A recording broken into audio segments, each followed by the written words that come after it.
ಕರ್ತನಲ್ಲಿ ಪ್ರೀತಿಯುಳ್ಳ ದೇವಜನರೇ, ಈ ಒಂದು ಸಮಯದಲ್ಲಿ ಪ್ರಾರ್ಥನೆಯ ಮೂಲಕ ಸಹಾಯ ಮಾಡುವ ವಿಷಯವಾಗಿ ದೇವರ ವಾಕ್ಯದ ಮುಖಾಂತರವಾಗಿ ನೋಡಿಕೊಳ್ಳೋಣ. 2 ಕೊರಿಂಥದವರಿಗೆ 1ನೇ ಅಧ್ಯಾಯ 11ನೇ ವಚನದ 2ನೇ ಭಾಗದಲ್ಲಿ ನಾವು ನೋಡುವಾಗ ಸುಂದರವಾಗಿ ಬರೆಯಲ್ಪಟ್ಟಿದೆ.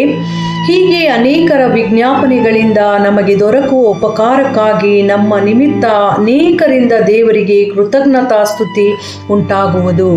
ದೇವರ ವಾಕ್ಯದಲ್ಲಿ ಸ್ಪಷ್ಟವಾಗಿ ಬರೆದಿರುವುದನ್ನು ನಾವು ಕಾಣುತ್ತೇವೆ. ಆದಿ ಕ್ರೈಸ್ತ ಸಹೋದರ ಸಹೋದರಿಯರು ಒಬ್ಬರಿಗೋಸ್ಕರ ಒಬ್ಬರು ಪ್ರಾರ್ಥನೆಯ ಮೂಲಕವಾಗಿ ಸಹಾಯ ನೀಡುವುದನ್ನು ನಾವು ಕಾಣುತ್ತೇವೆ. ಪ್ರಾರ್ಥನೆಯ ಮೂಲಕ ಉಪಕಾರ ಹೊಂದಿಕೊಂಡು ದೇವರಿಗೆ ಕೃತಜ್ಞತಾ ಸ್ತುತಿಯನ್ನ ಸಲ್ಲಿಸುವುದನ್ನು ನಾವು ಕಾಣುತ್ತೇವೆ. ಪ್ರಿಯರೇ, ಈ ಒಂದು ಸಮಯದಲ್ಲಿ ಈ ಲೋಕದಲ್ಲಿ ನಾವು ನೋಡುವಾಗ ಅನೇಕರಿಗೆ ಪ್ರಾರ್ಥನೆಯ ಅವಶ್ಯವಿದೆ. ನಾವು ಯಾರಿಗಾಗಿ ಪ್ರಾರ್ಥನೆ ಮಾಡುತ್ತಿದ್ದೇವೆ? ನಮ್ಮ ಪ್ರಾರ್ಥನೆಯ ಮೂಲಕ ಯಾರಿಗೆ ಉಪಕಾರ ಉಂಟಾಗಿದೆ?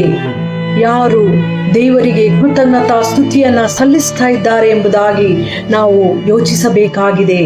ಒಂದು ವೇಳೆ ಇದುವರೆಗೂ ನಾವು ಯಾರಿಗಾಗಿಯೂ ಪ್ರಾರ್ಥನೆ ಮಾಡದಿರುವಲ್ಲಿ ನಮ್ಮನ್ನು ನಾವು ಒಬ್ಬರಿಗೋಸ್ಕರ ಒಬ್ಬರು ಪ್ರಾರ್ಥನೆ ಮಾಡುವ ಹಾಗೆ ಒಪ್ಪಿಸಿಕೊಡೋಣ. ಯಾಕಂದರೆ ನಮ್ಮ ಪ್ರಾರ್ಥನೆಯ ಮೂಲಕವಾಗಿ ಎಷ್ಟೋ ಜನರು ಕಾಯಿಲೆಯಿಂದ ಬಿಡುಗಡೆಯನ್ನ ಹೊಂದಬಹುದು. ಎಷ್ಟೋ ಜನರು ಕಷ್ಟ ದುಃಖಗಳಿಂದ ಹೋರಾಟಗಳಿಂದ ಮುಕ್ತರಾಗಬಹುದು.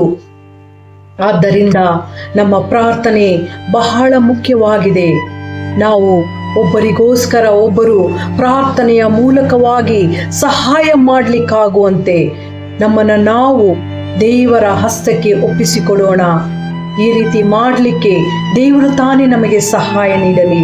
ದೇವರ ಈ ವಾಕ್ಯ ನಮ್ಮ ಆತ್ಮೀಯ ಜೀವಿತದ ಲಾಭಕ್ಕಾಗಿ ಉಪಯೋಗವಾಗಲಿ. ಆಮೇನ್.